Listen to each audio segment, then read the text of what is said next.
Dianggap punya hal ini, Jokowi diusulkan jadi ketum PPP dibandingkan Kiai Maruf Amin. Ketua Mahkamah Partai Persatuan Pembangunan, PPP, Ade Irfan Pulungan menilai mantan Presiden Joko Widodo, Jokowi, merupakan sosok yang cocok untuk memimpin PPP.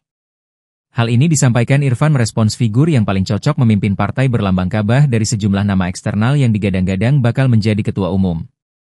Saya pernah bertemu sama beliau, Jokowi, ya, saya pernah berdialog sama beliau dan saya merasakan ada suasana kebatinan dia terhadap partai PPP ini.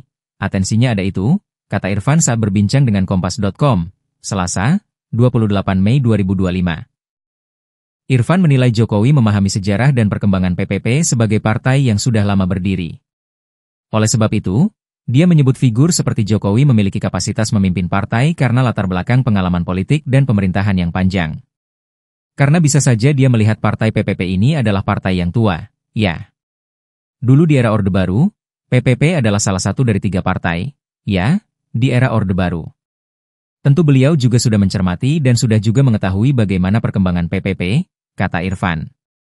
Tentu sosok-sosok yang seperti itu saya pikir cukup capable jika PPP itu dipimpin oleh orang yang sudah memiliki pengalaman politik yang cukup panjang, ya, dan cukup lama pengalaman dari pemerintahannya untuk bisa memimpin sebuah partai, ucapnya.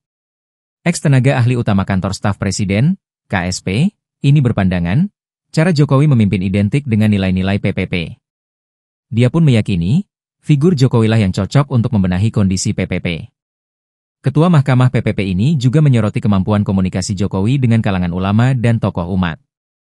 Ia menilai, keberpihakan Jokowi terhadap isu-isu keumatan sudah terlihat sejak periode pemerintahannya.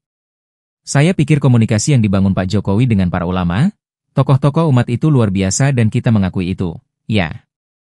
Di mana beliau kemarin misalnya menjadikan wakil presiden itu sosok ulama, Kiai Maruf Amin, itu tokoh PPP, loh. Dan kita ketahui Pak Jokowi sampai hari ini masih selalu melakukan komunikasi-komunikasi ke para ulama dan membuka diri untuk berdiskusi tentang pengembangan-pengembangan masalah keumatan, kata Irfan. Terbukti misalnya, undang-undang untuk pesantren di masa dialah disahkannya, iya kan? Jadi keberpihakan dan atensi dia tetap keumatan. Saya pikir dia responsif. Nah, kenapa PPP tidak memberikan peluang agar dipimpin oleh Pak Jokowi begitu? Imbuhnya.